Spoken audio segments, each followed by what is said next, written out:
अरे नमस्कार बच्चों। आई होप आज का एग्ज़ाम एसएस का बहुत ही बढ़िया गया होगा आपका। वैसे सेक्शन ए के सॉल्यूशन निकालते हुए इतना समझ में आया कि it was a bit on a tougher side. थोड़े से ऑब्सक्योर क्वेश्चंस यहाँ पे देखने को मिल सकते हैं। Let's check out the solution section A का। Bahucharaji fair, this was very easy, ये तो एक्सपेक्टेड था। तो उसका आंसर है आपका महसाणा। पंडित अहोबले, ये भी बहुत ही एक्सपेक्टेड था। संगीत परिजात, ये कोई डिफ़िकल्ट नहीं है। Cleanliness worker of the nature, ये भी वल्चर है, nothing difficult. Wind energy Lamba में है, ओखा लांबा एंड मांडवी 3 जगह है गुजरात में जहाँ पे विंड एनर्जी की पॉसिबिलिटीज़ है। Earth conference Stockholm. So over and all match the following में कोई ज़्यादा डिफ़िकल्टी नहीं देखने को मिलती है। उसके बाद question number 6, who compose the compose literature based on philosophy is known as Aranyakas. यहाँ पे थोड़ा सा कन्फ्यूजन हो सकता है, क्या उपनिषद है या फिर अरण्यका ही सही है। I tell you yes, Aranyaka is the correct answer, this was a true statement. Question number 7, there are 4 groups of caves in Junagadh. No, this is there are 3 groups of caves. Not very out of the blue, ये भी expected question है। ये वाला question कह सकते हो कि जहाँ पे आपको you have to remember the year and it could be difficult for a person to remember. तो इसलिए यहाँ पे क्वेश्चन नंबर 8 एक टफर लेवल का क्वेश्चन कह सकते हो, मोर देन मीडियम लेवल। तो government has implemented legislation essential commodities act in 1977-80। The answer is false, the correct answer is 1955. Then comes question number 9. Under Saraswati Sabla Yojana, girls have been given cycles free of cost. Again, this is a false statement. ये भी easy question कह सकते हो, not very difficult. Confusion थोड़ा सा यहाँ पे है actually, क्योंकि जो साइकिल देने वाली योजना है उसका नाम है सरस्वती साधना योजना, और यहाँ पे उन्होंने सरस्वती सबला योजना लिख दिया, जबकि सबला योजना नाम की एक दूसरी योजना भी है। तो मे बी इसी के साथ थोड़ा सा कन्फ्यूजन हो सकता है। सबला योजना is completely different, it is related to adolescent girls को खाना वगैरह देने का, न्यूट्रिशंस वगैरह प्रोवाइड करने का, स्किल्स प्रोवाइड करने का, उससे रिलेटेड सबला योजना है। Okay, let's move on. Question number 10, article 17 untouchability. Movies देखते हो तो ये तो बड़ा आसान था, आर्टिकल 17 नाम की मूवी भी है। Yes, it's a true statement. राष्ट्रीय मानव संग्रहालय, it is situated in Bhopal. May be ये थोड़ा सा आउट ऑफ द लाइन कह सकते हैं। अगर आपको दिल्ली में कौन सा म्यूज़ियम है, हैदराबाद में कौन सा पता है, ये पता होता तो यहाँ पे भोपाल बड़े आसानी से टिक किया जा सकता है। एलिमिनेशन मेथड लगाकर आसानी से आंसर सी लगाया जा सकता था।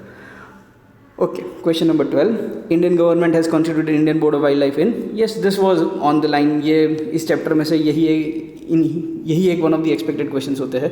तो yes, in 1952 is the correct answer. Question number 13, dash is the main source of surface water. Reverse. अब ये क्वेश्चन का आंसर रिवर्स आएगा, 100% श्योर हूँ इसके लिए। आप अपनी टेक्स्ट बुक उठाकर देख लीजिए, डायरेक्ट ये सेम टू सेम लाइन लिखी हुई मिलेगी आपको टेक्स्ट बुक में। There may be some confusion, बच्चे लोग इधर उधर कन्फ्यूजन में बात कर रहे होंगे, नहीं इसका रेनफॉल ही आएगा। It's completely wrong, 100% answer is reverse. यहाँ पे आप टेक्स्ट बुक में खोलकर ये पूरी की पूरी लाइन देख सकते हो। Question number 14, grand anicut canal was constructed across the river Kaveri. Very expected question. Expressways are also known as द्रुत गति मार्ग। अगर हिंदी थोड़ा सा पता है तो आसानी से निकाल सकते हो, आंसर इज द्रुत गति मार्ग। एंड ऑल्सो बॉर्डर रोड और नेशनल रोड, ऐसा कुछ नेशनल मार्ग, ऐसा कोई आपके सिलेबस में कुछ पार्ट था नहीं, मतलब आई मीन बॉर्डर रोड मार्ग ऐसा कुछ है नहीं, नेशनल मार्ग ऐसा कुछ है नहीं, तो एक ही आंसर बचता था, ए द्रुत गति मार्ग। क्वेश्चन नंबर 16, अच्छा लेवल का क्वेश्चन कहेंगे। अगर आप UPSC SSC staff selection commission वगैरह की प्रिपरेशन करते हो तो इस प्रकार के क्वेश्चंस भी आते हैं। अगर आपके भाई बहन कोई कर रहा हो तो आपको ध्यान में होगा। This is a very good level of question, जहाँ पे आपको मैच द फॉलोइंग दे रखा है और आपको नीचे ABCD में से ऑप्शन सही वाला मैच सिलेक्ट करना है। बट स्टिल ये बहुत अनएक्सपेक्टेड नहीं था। आई मीन इसमें से एक आधी चीज़ पता हो तो you can definitely go on.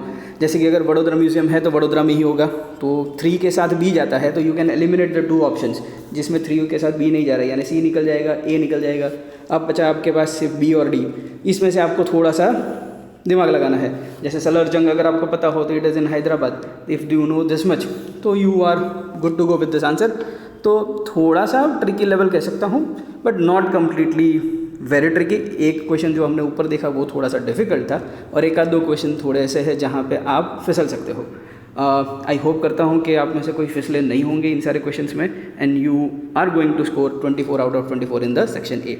Question number 17, ये भी बड़ा लॉजिकल क्वेश्चन है, वेरी गुड क्वेश्चन। साउथ से लेकर नॉर्थ में जाना है हमें। अब साउथ और नॉर्थ अगर आपको पूरा नहीं पता है, थोड़ा कुछ पता हो, जैसे नागार्जुन सागर नाम से भी थोड़ा साउथ इंडियन लगता है, और आपको भाखरा नंगल के बारे में पता हो तो वो नॉर्थ में आता है, तो एटलीस्ट ये दोनों आइडिया लगाकर भी आप कुछ एलिमिनेशन कर सकते हैं। जैसे नागार्जुन सागर, भाखरा नंगल पहले लिखा साउथ में और फिर नागार्जुन लिखा, दिस इज़ कम्प्लीटली रॉन्ग, यानी कि नागार्जुन पहले आना चाहिए, भाखरा नंगल बाद में आना चाहिए। ऐसे ऑप्शंस अगर आप देखो तो सिर्फ 2 ऑप्शन बचते हैं, ये बी भी एलिमिनेट हो जाता है, सी और डी में से कोई बचता है। अब यहाँ पे अगेन नर्मदा व नागार्जुन सागर दोनों को कंपेयर करो तो again Nagarjun is in the south, तो इससे ऑप्शन डी पे पहुँच सकते हैं। थोड़ा सा एलिमिनेशन लगाकर, थोड़ा सा लॉजिक लगाकर you could have attempted this question answer D.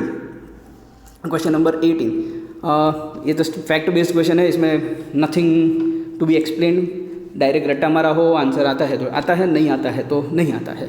Answer is 84, 83 number भी दे रखा है, थोड़ा सा कन्फ्यूजन हो सकता है उस चीज़ को देखकर, अगर आपको सिर्फ पता है कि 80s की लाइन में आता है तो ये एक दूसरा क्वेश्चन कह सकते हैं जहाँ पे फिसलने के चांसेस ज़्यादा है। Moving on to the 19th question, who efficiently combines the 3 factors of production, none other than entrepreneur is the correct answer, option number D. Question number 20, which market is also known as free economy market system, nothing fancy, very easy question. Question number 21, how long is the coastline of India? Okay, there comes the third question, जो बहुत ही fact based question है। अगर आपको ये directly fact आपको पता है तो it's well and good, if you do not know the fact can't do anything, कुछ तो लिख कर आना चाहिए फिर भी। Around 7516 kilometre, this is what the textbook says, so this is the correct answer. There may be variable answers if you check out on internet, so because exactly कैसे measure करना है coast line को, it's a completely different subject of matter, not for today's lecture. So आज यहीं पर रुकते हैं, आपके टेक्स्ट बुक के हिसाब से 7516 kilometre is the correct answer. Which is the free port of the entire year for the entire year in Gujarat. Again ये अगर टेक्स्ट बुक की फाइन लाइन्स पढ़ी हो तो आंसर इजीली पता चलता है, बाकी ये थोड़ा सा ऑब्सक्योर क्वेश्चन कह सकते हैं। तो अगेन 4th क्वेश्चन जो थोड़ा सा फिसला सकता है किसी को, Porbandar is the correct answer यहाँ पे। Then question number 23, which is the main occupation of the people of developing countries? Obvious, this is an easy answer, agriculture. Then comes in which sector of economy, education, banking and insurance sector? It is in tertiary. Oh, there is a spelling mistake, tertiary की spelling mistake है, but anyway choice, yeah. So this was section A from my side, solution of the section A. I hope आप लोगों के 24 में से 24 आ रहे होंगे, and good luck for the future exam. If you liked the solution from my side, do like, share and subscribe this video, and also share with the other friends who do you think will be helpful from this video. Arihant namaskar and good luck.